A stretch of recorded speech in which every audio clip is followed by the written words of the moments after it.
I am so excited to be able to have this conversation today with my fellows and the incredible fellows' parents, for whom we know, well, let's be honest, Angela, Missy, you did a lot in raising great children, but they ran with this on their own this summer. So I'm grateful that the both of you can join to listen about what your students, your young people did. But really, I joked with them, and Myles, Kaiya, you know this is true. I was like, I'm so sorry you got stuck with me as mentor number one. Because while I might have been the first mentor to ever do this work, I didn't know a ton about your projects. I was really excited to learn alongside with you. And for folks who are tuning in and don't know what this fellowship is, this is the hardest thing you can pretty much do here at the Neurodiversity Alliance, which, by the way, that's new language, right? We were eye to eye. We are now the Neurodiversity Alliance. And Myles and Kaiya, you all represent what is the Neurodiversity Alliance, because one of you identifies somebody who's neurodiverse, the other identifies as somebody who is an ally. And the reason why this project is so incredibly difficult is, unlike many things in our world where lots of directions are given, we asked folks who applied to do three things. Number one, suggest that they cared about neurodiversity and that they wanted to explore it for an entire summer. We said, terrific, we'll let you do that. Then they had to say, and here's how I want to explore it. And we said, great, we will let you do that. And I will be here to ask questions, most of which I won't know the answers to, maybe point you in the right direction. And then thirdly, where we are today, to spend some time to actually think about how you wanted to share that information. And that's nerve-wracking. Myles, we were texting just before you got online and you admitted, yeah, this is a little, how's this gonna go? And Kaiya, no, we were just talking before everyone joined, and I know that y'all are gonna do a great job. Kaiya, you've chosen to do a presentation for us. Myles, I'm gonna interview you. Both of which would make me nervous. I have the easiest job because I get to witness your incredible work. But I know everybody who is on this call currently is cheering you on. And I also know that people who are watching this can be so moved and humbled by your work. And all this to be said, not only did I feel like they had kind of the worst mentor because I'm old, it's been a long time since I was like in your seat, I was also on a fellowship just like you this summer.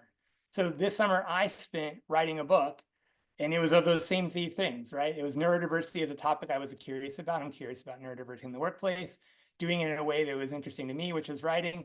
I am not even doing my third part of the project yet, which is I'm not sharing that work because I'm not done. And I have to say, every time I talk to Kaiya and Myles, they were like checking on me. So I really think I was the winner of the fellowship, but mostly because I got to spend time with you. So with that as a large preamble, I'm just going to quickly invite just Myles and Kaiya, everyone who's tuning in. I'm sorry you don't get to be included in this introduction, but just to start by telling us your name, your pronouns. If you want to share something else, like where you're at school or something, you're welcome to. And also, what is one topic of which you could talk about for hours? So to exemplify that, I will go first. My name is Dave Flink. My pronouns are he, him, his. And my fellows know pretty much any hot beverage will interest me to no end. And they don't really, neither of them seem to care about this when I go off on some tangent about my tea or coffee, but they were very generous in letting me talk about it. So that is a topic for which I will often go on and on for hours. Myles, why don't you go first? Share your name, your pronouns, and a topic of which you could talk about for hours. All right. Hello everyone. My name is Myles Cobb. My pronouns are he, him. I wish I had my hat next to me. I'll just do this. Currently at the amazing Washington University in St. Louis. And a topic I could talk about for hours is Star Wars. Do not get me started because I will not stop. Man, maybe that's a future fellowship project, I don't know. We could, where's neurodiversity in Star Wars? I think George Lucas might be neurodiverse. Just saying, anyhow, for next year. Kaiya, please share with us a little bit about you. Hi, my name is Kaiya. My pronouns are she, her, hers.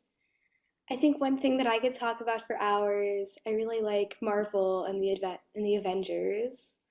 I think I could talk about all the characters and just Marvel as a whole for forever. I don't know how we hung out an entire summer and did not talk about this for hours, because that also would interest me for hours. So clearly you can see how focused the fellows were, unlike me, who just wanted to talk about hot beverages. because those are topics I would 100% nerd out on. So I'm glad we didn't just talk about Star Wars and Marvel, because today's conversation would probably be less interesting. And I know that it's going to be really interesting. So Kaiya, are you feeling comfortable still to go first and share with us a little bit about your work? Sure, totally. Amazing. All right, we did a little tech run before everyone joined. So I'm going to let you share your screen and walk us through what you did this summer. And for as Kaiya's getting that loaded up, I'm just going to let folks kind of start to think about, and I'm going to ask you to listen, knowing what they did. Really take a minute to understand. Kaiya, how old are you? I'm 12. I turned Our 12. youngest fellow in history. We've been doing this fellowship for 25 years. Kaiya is our youngest fellow ever. She has taught me many, many things about being an adult. Frankly, I've become a better person knowing Kaiya. So when you think about this work, acknowledge, I hope, the incredible work she did, and also, what are the things that get you thinking? Because we are going to have a time towards the end where folks, I know many of you are going to be watching this for the first time, but people are listening, including the moms, can ask some questions for the very first time, perhaps, of what these projects were. And I know Myles, this is literally the Neurodiverse Alliance. So Myles right now is going to be an ally to you. I know when Myles goes, Kaiya, you'll be able to do the same for him. So with that, you ready to share your screen? Totally, yeah. All right, you have the floor. Awesome. Let me know. Can you see this? Is Looks that good. visible? Awesome. Okay. Hi, my name is Kaiya Narula. This summer, my fellowship project was focused on spreading awareness about neurodiversity. My hypothesis for this project was that if others know what neurodiverse people go through a little bit more and know a bit more about neurodiversity, they can better understand the experience of being neurodiverse and therefore better include and help out their neurodiverse peers and classmates. So the first thing I did this summer was I assessed people's baseline understanding of neurodiversion. I interviewed people about neurodiversity, and as you can see, I got a wide range of responses. This helped me to understand where I should go from there and kind of what I needed to teach people. I then worked hard to learn about many other types of neurodiversion. I was familiar with some types, like ADHD, dyslexia, and autism, but I learned a lot more about some more that were rare, like dyspraxia and Tourette's. I also wrote some basic guides to some types of neurodiversion, and I learned a lot about the brain this summer through a Johns Hopkins CTY program.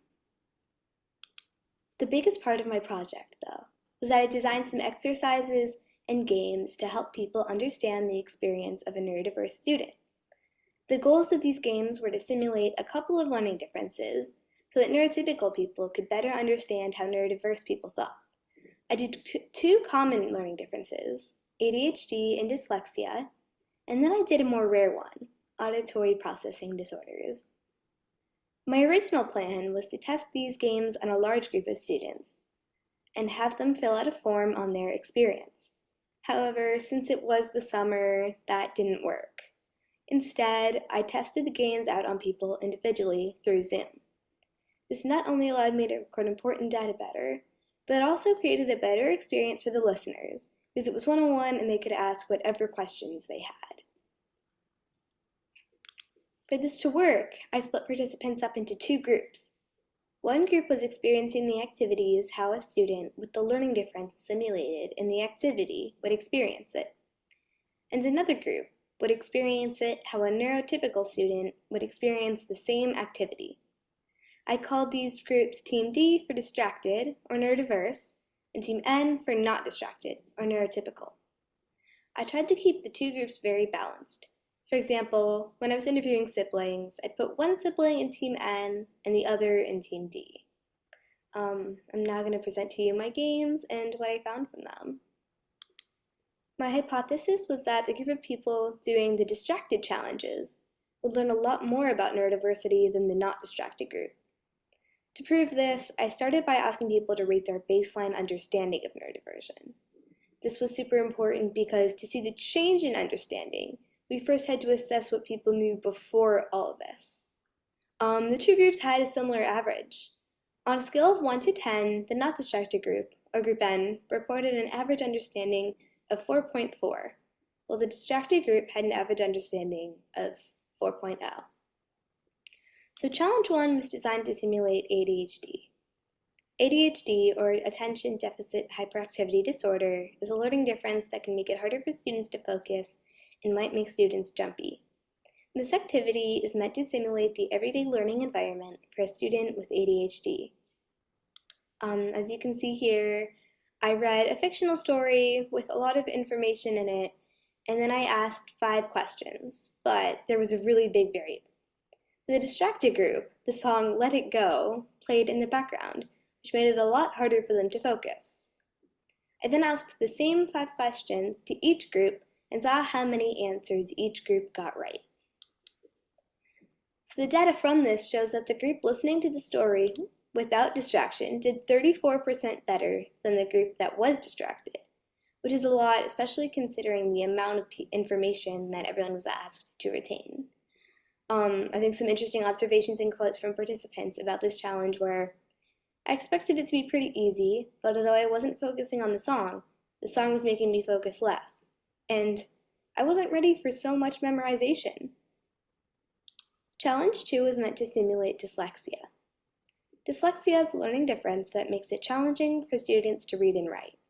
This occurs because disruptions in the brain can change how students with dyslexia process language. As you can see here, the same passage was read by the 2 groups, but one group had the text mirrored, the distracted group, and one group didn't have it mirrored. For this, I recorded 2 types of data. First, I timed how long it took each group to read the passage. Then I asked participants their enjoyment level from the activity. So the data shows that the not distracted group did better than the distracted group by an average of 43.5 seconds. Most people without distracted could read the passage in around 14 seconds, while the distracted group averaged 58 seconds. I was also wondering if there was a difference in enjoyment level. Here, the participants who could read the text without distractions did so slightly higher levels of enjoyment. In addition, some participants in the distracted group who rated their enjoyment level very high said that they enjoyed the challenge, but if they had to deal with it every day, it would be a lot less enjoyable. Some interesting quotes from this challenge were, I felt like I couldn't understand the whole story because I was so focused on each word, and I felt like I needed to go much more slowly than I actually had to. Challenge 3 was my last challenge. Challenge 3 was designed to simulate auditory processing disorders. As you can see here, I had Group D hear a fuzzy recording of 5 words and had participants spell them as best as they could, mainly for them to see if they could decipher what the words were, not for actually spelling. Group D heard a fuzzy recording of the 5 words and had to spell them, and Group N heard the same thing, but the audio was clear. I think I only have 10 minutes for this presentation, so I probably don't have time to play it, but I can play it later for anyone interested. I then asked participants to spell the words. The data shows that the not distracted group got the words right 96% of the time, and the distracted group got them right only 46% of the time. Some interesting quotes from this challenge were, it felt unfair, and I didn't even really understand what some of the words were. Overall, however, I think the most important question I asked participants how well they felt they understood the experience of a neurodiverse student before and after the games. For this bar graph, I grouped it into 2 groups, as you can see. On the left is distracted, and on the right is the not distracted. The light blue is their understanding level that they ranked before, and the dark blue is their ranking of their understanding after. So before the games, as you can see, the understanding of the 2 groups is very similar, 4.4 and 4.0 out of 10. After the groups, the distracted group had an average of 7.2, while the non-distracted group had an average of 4.8. This means the change in understanding of neurodiversity was 80% for the distracted group, which is a lot, considering it only took 10 minutes or so of games that simulated the experience of a neurodiverse student. The non-distracted group only had a difference of about 9%. I think this is really powerful because it shows that in only about 10 minutes, experiencing what peers feel like can help people to understand how they actually feel a lot more. Going away from this, I think that if someone takes a bit of time to learn a lot more about the different way our minds think, our world will be a much more inclusive place for everyone. I know I'm personally inspired to raise awareness in more people after this, and maybe even present my work to other schools to help make schools a better place for children who think in all different ways. Overall, I'm just really amazed at how much of a difference I was able to make in people's understanding of neurodiversity just by doing a 10-minute activity. This makes me really excited and hopeful about educating students to work more broadly and increasing their understanding about the different way our minds work. Lastly, I just really want to say thanks to Dave and the Neurodiversity Alliance for supporting me in this fellowship and helping me to believe that even though I'm only 12, I can make a big difference in our community. I really enjoyed doing this. Thank you. Wow, Kaiya, holy moly. I mean, so everyone knows, I got to quickly preview this presentation. I had not seen any of what you just described. And this is absolutely amazing. Something that folks who are watching this probably know if they've ever heard me say anything about young people is that young people are what is right in this world. And you have proven it. So I have a few questions, but I first just want to celebrate you. And I think everyone here is feeling that. I think you can look at those who, yeah, we got all the emotions and the emojis, everything that can be shown is being shown out of our faces and on the screen. I have to ask you, it's the first question I asked you before you did this project. Why did you do this project? I think I wanted to do this project because I'm really focused on inclusion in our community, and I've seen a lot of my peers struggle to feel included at times. And I don't think this is at all because people don't know. I don't think it's because people want them to feel excluded or like are mean. I think the only reason this happens is because people don't know a lot about neurodiversity. If you ask someone what neurodiversity is, a lot of people will give a correct answer, but they don't know a lot about what students actually go through. And a lot of people don't know how they can help students, how they can help their peers, and how they can just make our community a more welcome place.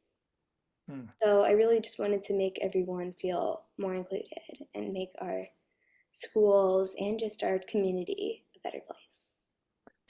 I heard you say at the end of your project, maybe I can share this in other communities. You should know every year we do this fellowship, and it often is the #1 watched vlog or blog on our website for like the month that we drop it. So there are going to be a lot of people who will watch this and be changed by the work that you've hoped would create change. All that being said, and after I ask this question, I'll let Myles ask a question. I'm going to limit you to one. We can talk more later because I know we have a conversation to get to as well, Myles. But what's your call to action? Somebody has now just watched us chit chat, probably also has emotions coming out of their face. What do you want them to do different after having witnessed the work you spent 3.5 months doing? I think the most important thing that I want everyone to take away from this is we're all different, and it doesn't take much to make other people feel more included and more welcome. And if we all just try a little bit to make our community a better place and to make sure that we're trying to include other people, I think our world could be so much better. And really just making people feel included and like they belong. It might feel hard, but it isn't that hard. And if we all just step in a little bit and try and help all, I think that would help a lot. Beautiful. Myles, I'll give you the floor real quick. I know you probably have 1,000 things you want to say. Question or comment for Kaiya? First off, incredible. Make me more nervous having to do mine next. But I was just wondering if you thought that who do you think would benefit from this the most? Students, teachers, or administrators? And where do you think we need to start? I think all people would benefit from this. I know that, first of all, students, I think a lot of students would really benefit from this because they're learning more about it and mostly I think they'll feel more included. But it's also about the teachers and administrators. I think it's really hard sometimes for teachers who don't know a ton about neurodiversity, who haven't gone through what some students have been through, how they probably don't know how they can help students. that well. And I think if they were to do this, I think it would help them a lot to just be able to help their classmates who are neurodiverse a little bit more. And I think this project originally was designed for students. But the more that I worked on it and the more that I built it together, I think I was thinking a bit more about teachers as well, because it's not just students who face the challenges through this, it's teachers as well. And it can be really, really, really hard for them to try and help all students who think differently. So I think this would really help teachers as well. And if teachers knew more about this, and if teachers understood neurodiversity a bit more, they could help those students a lot more than just this presentation could. Yeah, beautiful. Myles, how you doing, buddy? I don't know if my presentation is going to tug on the heartstrings nearly as much, but I'm ready and You ready to also roll? so impressed. So Yeah, cool. beautiful. So to give folks a little bit of context on our relationship, Myles, I think it's fair, right? We did not know each other for years. You had been involved in eye to eye in a variety of ways. You're welcome to share that or not. And through the happenstance of life and circumstance, in full transparency, I was randomly in Colorado and I met your mom, Angela. And we FaceTimed and I said, "You're pretty cool." And you sort of agreed enough that you thought I was someone you might spend time with this summer. Lots of people applied. I was not the only deciding factor on your project. But what impressed me and why I wanted to go down this journey with you is you picked a project that had never been done before, that was going to go deeply personal.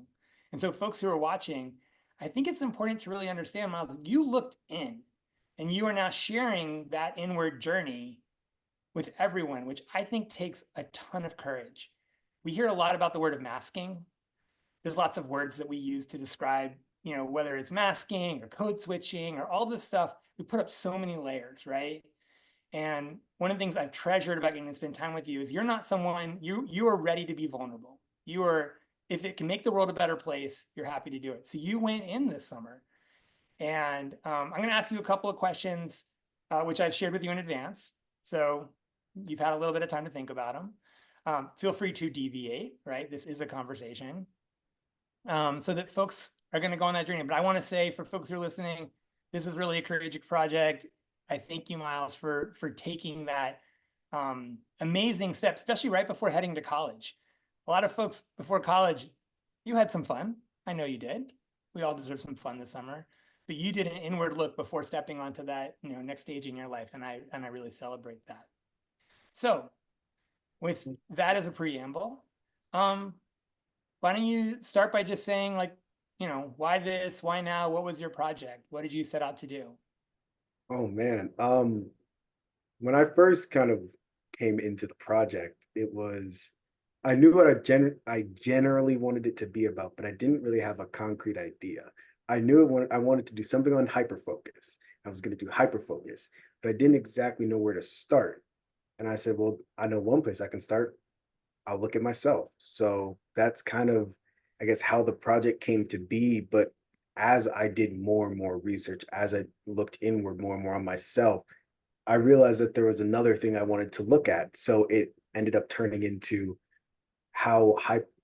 what athletes have ADHD that we may know of, that we may not know of, and how does hyperfocus play into the flow state that many of these athletes talk about? And is there a benefit, or is it just a phenomenon that may never be solved? So that's kind of what my project evolved into. Yeah.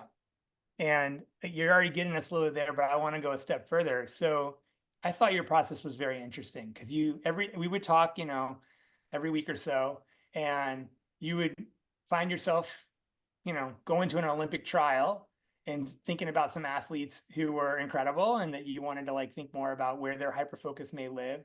And then the next week you'd go back and look within yourself. And I thought that sort of process was really interesting. So I'm curious if you can walk people through what your process was in this project. And you may not have a direct choice as to why you did what when, which I thought was really beautiful because you had a question that was leading you, and that was what was driving you. So tell us about your process. Um, The process really started with, I remember I think I was doing work one day and I'm like, huh, I think I was just had a little bit of hyperfocus there. Wonder what that was. And I'm like, huh, I'll just jot down, hey, I experienced hyperfocus today. That was pretty cool. It was doing homework. I'm like, huh, what if I just do this for like a month and just kind of see where it takes me and just recording over and over again and finding common themes within it.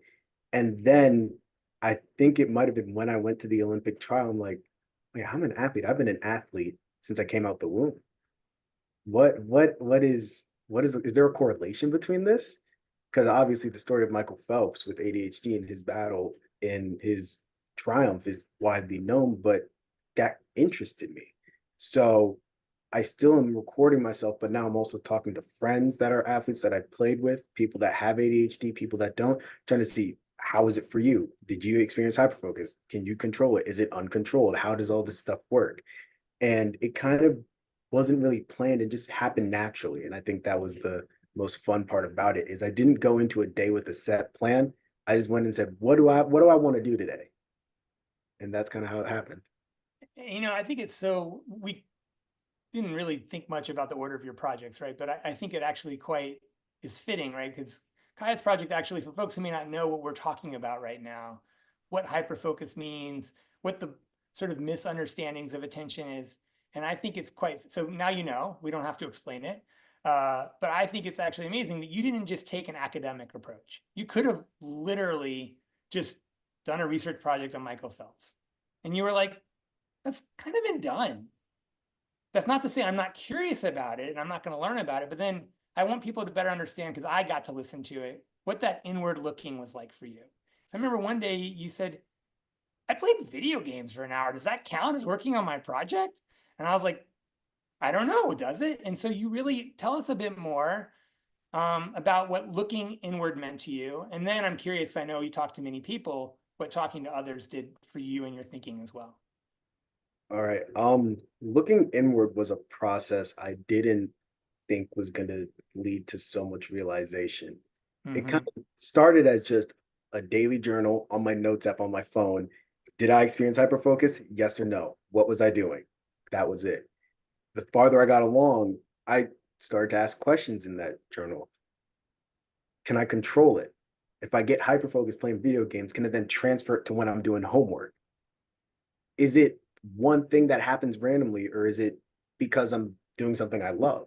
And I started to ask myself questions, and then I would think about those questions in the following days. So I think looking inward also helped me realize more about myself as someone with ADHD.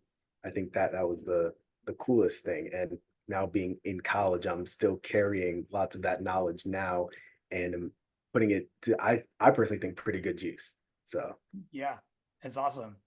And then you did do some research. You did connect it to some external, like other people. And what I'm curious about is, what's the thing that surprised you that somebody who thinks they're an expert, but they're not an expert on you and they're not an expert on like the project? What's the surprising thing that happened for you in doing this, right? So you told us you gave yourself permission to wander a little bit in this project, to be surprised. So what was the surprise? Tell us a little bit about the surprises. um first surprise to see my sister. Hi Zoe. Hi Zoe. But I think the biggest surprise was one, realizing how many people I interact with on a day-to-day basis have ADHD, and two, how many of my friends that were athletes either said, I probably have ADHD, or yeah, I have ADHD in a non-negative way. I think that was the other very important thing. While I was doing my research, I came across plenty of articles, came across, many different forms of media discussing and talking about ADHD. But in lots of the big publications, I realized that oftentimes they talk about it in more of a negative connotation. However, the people I interact with that have ADHD, they think they have ADHD, think they have autism, and all these different neurodivergencies, talk about it in a positive way. And I found that really interesting. Um, so just I guess kind of as an example, and I was reading an article about Shaquille O'Neal. he said that he had ADHD and actually he had trouble focusing in school. He made a lot of impulse purchases when he was younger, and as he learned to control it, he became better with it. But the article described ADHD, and to me, in a weird way. They called it a mental disorder, and they also said that ADHD is often diagnosed at a young age. I was lucky enough to get diagnosed. I have many friends that got diagnosed in high school. I know people here at my college that didn't get diagnosed until their senior year of high school. I also know other adults that I've met in my life that weren't diagnosed until their 30s or 40s, and some people go completely undiagnosed. Yeah. Terry Bradshaw, as an example, he is much older. He didn't get diagnosed until the latter end, if not after he retired. He had ADHD when he was young. He was called dumb. He was called, the pretty boy with no brains all throughout his life. And he kind of associated with that. But as he grew older and realized what ADHD was, he was able to kind of overcome that. So I think that was the most surprising thing to me. And I just want to flag, like, how interesting is it that you got this label, and from this journey you came to a different conclusion than what is often being written about and talked about, and how different your life will be compared to Terry Bradshaw's because of what you know now. And maybe because you've done the step of what we're doing today, which is not just doing on this little journey. Like, we used to do this fellowship and be like, good, go learn something. And then we never stopped to ask how you wanted to share it with the world. And here we are. And so that's my last question for you. And then, Kaiya, I will turn it over to you, which is, what do you want people to take away from this? For some people who are watching this, and we've already understood this, like, there's a lot of love and curiosity around neurodiversity, more than we realize. People do authentically want to better understand each other, despite what we hear in the media. And, we want to love across difference. But you're telling a story about athletes, about yourself, that's different than what maybe some people have heard. So what do you want people to take away from your journey? You've chosen to pass it along. What do you want them to do with this story now? I guess first, just understanding that everyone's experience is different. There wasn't a single athlete that I looked at that described the same journey. I didn't meet a single person that went to lab that was diagnosed in, fourth grade summer and then went on to do what I did. Everyone has a different journey. So I think that is the first thing I want people to understand. The second is that ADHD is, in my opinion, one of the greatest superpowers to ever exist. And I think understanding all the benefits and just talking about it positively, I think is another thing that is extremely important. I realized, kind of like I said earlier, in lots of the articles that I read, there was a lot of negative connotation towards ADHD, towards neurodiversity in general. Yet every time a quote was included from the person they were talking about, it would be positive. And keeping up that positive self-talk and keeping up the positive reaffirmation of, nah, this is really cool. I have ADHD. This is awesome. Just telling yourself that sometimes and giving yourself grace. I think those are the things I took away from it. While it was focused on athletes and it was focused on specifically the flow state, I realized the broader message of everyone has something different. Everyone's gone through something different. So being able to be happy with it and figuring out a way to best use it, I think is the thing I want people to, I guess, take away from this. Rocket ships, man. I think you have told it the way it is. And I know I shared with folks, we've known each other a long time. What I mean by that is that, Myles, you were in our program but you were a mentee and then a mentor, right? Yeah, I started kind of end of fifth grade, going into sixth grade was when I really got involved. And then was like right after COVID, joined as a mentor. So went through the mentee and then the mentor process. Yeah. So you've received stories, you've shared stories in the local level. This is going to be viewed nationally, maybe globally. We get people from all over. So, you've shared that story now, and you never know who's going to listen to this story and make a difference. So thank you for that. Bravo. Thank you. Kaiya, do you have a question before we'll now open it up to the few folks who made it to the inner circle here? We have some names who've popped in. We let them in. My mom, by the way, just Kaiya, you have 1 second for your question, because I said my mom may join, my fellowship participant. She's having some dysphagia, so she's not joining. But she texted me specifically to say, I want your fellows to know how proud I am of them. So even David Flink is proud of you. Just want you to know. Kaiya, what question do you have for Myles before we open it up a little bit? Yeah, first of all, I look up to you for sharing so much. You have so much courage.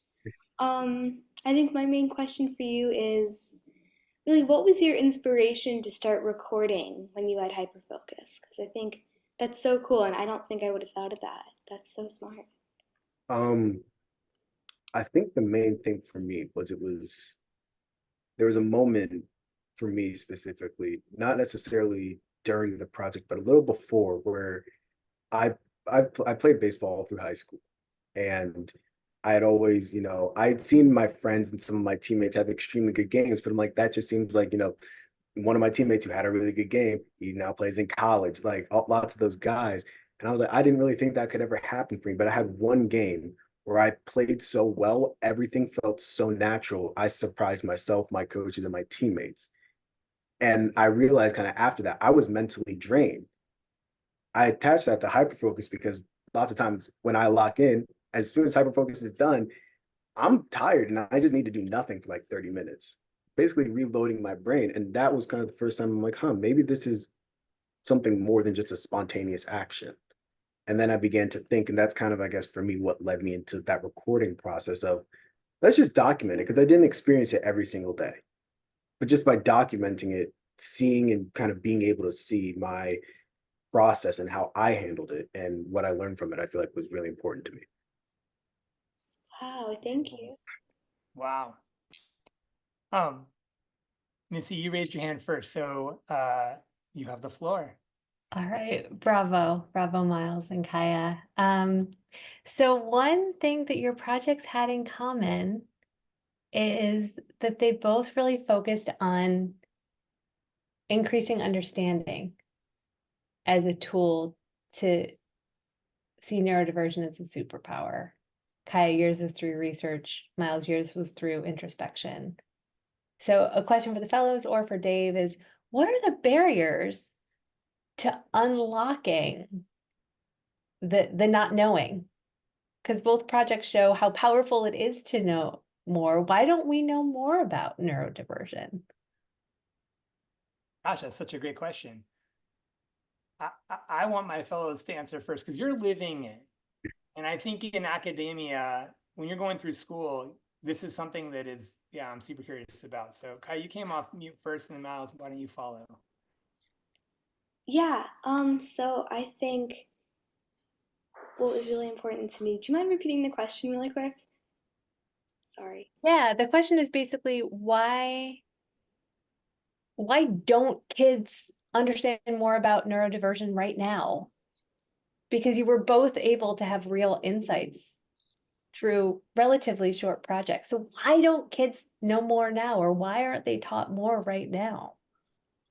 I think my honest answer to that question is I don't know, and I don't think it should be like that. I think mainly what I think my prediction is that I think a lot of people who are neurotypical just like it's kind of hard for them to experience what it's like. And I think most people are like, okay, let's keep the learning to the people who are neurodiverse. But I think that's the completely wrong approach. Because I think if we all learn about kind of the different unique ways our brains work, then I think everyone can kind of better understand how we can all work together for things. Because everyone has very different ideas. And I think if we work together on stuff, it can be a lot better. Myles, what do you think? I don't know if I could have said it much better. I guess for me, the reason why I feel like it isn't as well known or isn't really learned about as much is just because it doesn't affect people. Some people, like, if it doesn't affect me, why should I care about it? And I think sadly that is a very harsh reality of not just learning about neurodiversity, but learning about a lot of things in life. Having the mindset, oh, if it doesn't affect me, why should I care about it? Um, and I feel like for some people, I know that has changed as they've gotten older and they see some of their friends go through it and they see their peers go through it. I talked to some of the staff members here, and some of the people that are most active about neurodiversity are actually neurotypical people whose kids have ADHD, ADD, dyslexia, and them realizing, oh, we need to care, because if we don't, who will? Because yeah, I think that's just kind of the biggest thing, is being able to share it and actually have people listen to it, I think is what we need. And while it's going to be hard to achieve, I think sometimes talking into a brick wall of people, you might get one person that listens, and sometimes that's all you need. Beautifully said. Angela. First of all, thank you both so much. Kaiya, I'm just meeting you and I'm so proud of the work that you did. And I think you saw my emotion, and my emotion came from, and this is a question for both of you, your voice as an ally. And it was very touching to me that at 12, you wanted to be an ally and you wanted to understand. And that's so powerful, because often in middle school, folks are not thinking about other people in that same deep, thoughtful way. So that was very touching, especially when I think about Myles's journey. And so my question for the two of you is, how can peers and near peers who are neurodiverse and allies work together to make things better for all, right? To be more empathetic, to be more aware, to be more caring, to really normalize the journey. Would love just your thoughts on, like, how do you grow this collaboration of neurodiverse folks and allies to have greater impact? Myles, came off mute first. Go for it. All right. I guess one of the things that reminds me of, like, very vividly, is, at least at my high school and even here at WashU, there are plenty of faculty that are neurotypical, that are supportive. It was actually my Japanese professor. I recently had a Japanese test, and I had emailed about extra time saying, I'm willing to take it in class. 5 minutes before class, said, do you want to take it in alternate testing location? I don't believe I was granted alternate testing location, but she's like, if you want to, you can go to the Japanese office. We'll give you your extra time there. We'll give you an environment that you can, do well in.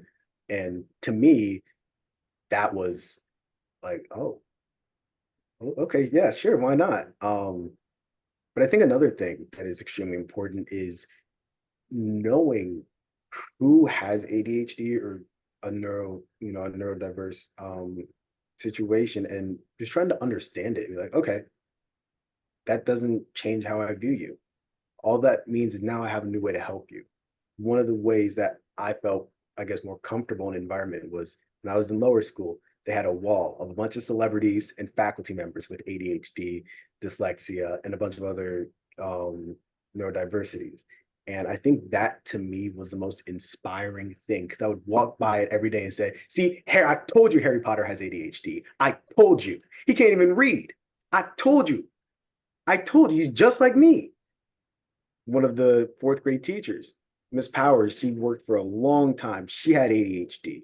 And just looking at that list and passing it every single day and seeing, like, yeah, I can do it. If Harry Potter can do it, so can I. That to me was super important, which is kind of why I took the athletes so seriously, because those are people that inspire generations. I mean, if we look at the impact of, if you just take someone like Kobe was never said to have had ADHD or have dyslexia or ADD or anything like that. Yet methylphenidate was found in his system, like when he sadly passed away. And to me, that said, looking at what Kobe did, it makes sense. He loved basketball, dedicated everything to it.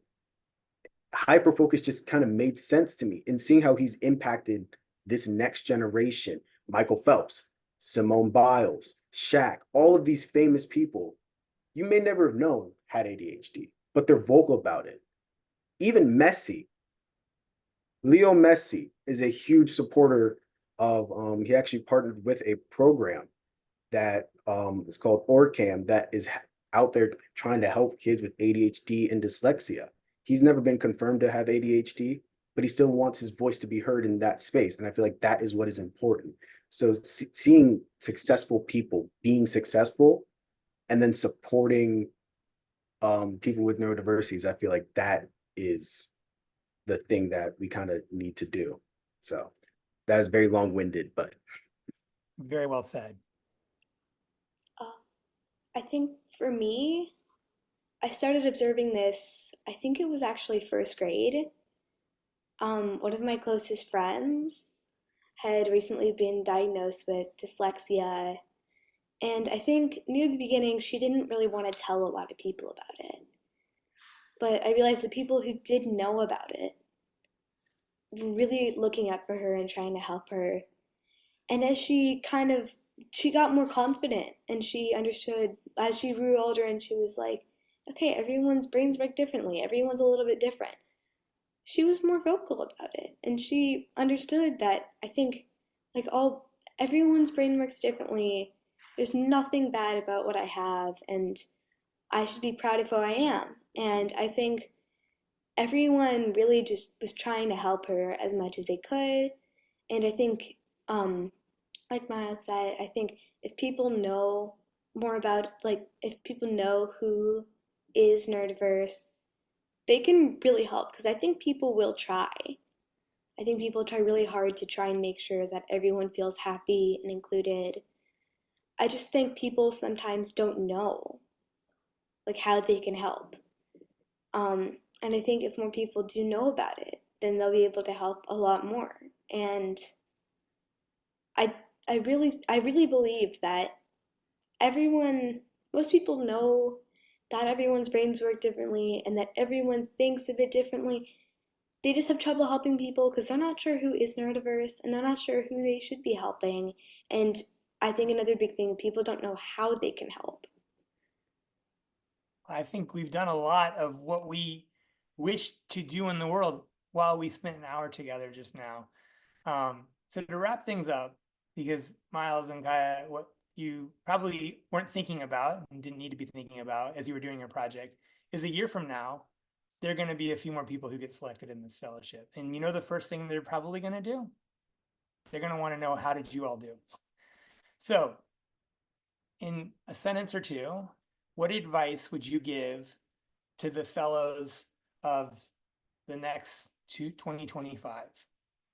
What would you ask them to do, having now completed your project while it's fresh in your minds, right? Y'all just wrapped it up. What piece of advice would you give to a future fellow? I know for me, my biggest learning from this might just seem a bit obvious, but it's to never give up. Sometimes the project can be hard, and sometimes you'll feel like quitting, but in the long run, it's all worth it, and you can do it.